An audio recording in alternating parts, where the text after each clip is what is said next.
असली जलन तो अक्षरा ने पैदा कर दी। अक्षरा आज अपने ब्रांड को लेकर एक शूट किया और उसे अपने इंस्टाग्राम पर शेयर कर दिया। उसके बाद क्या था, जलने वाले जलते रह गए और अक्षरा इतनी आगे निकल गई। आप अक्षरा को कितना सपोर्ट करना चाहते हैं, वीडियो को लाइक और चैनल को सब्सक्राइब ज़रूर कर दें।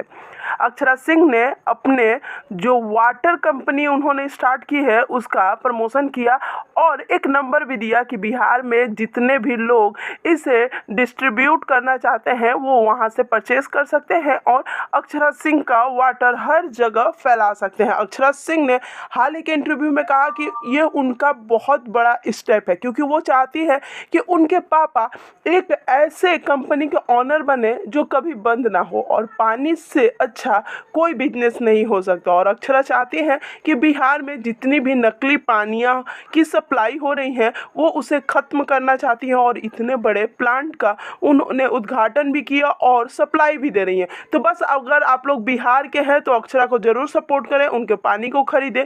आपको ये वीडियो कैसा लगा कमेंट्स में ज़रूर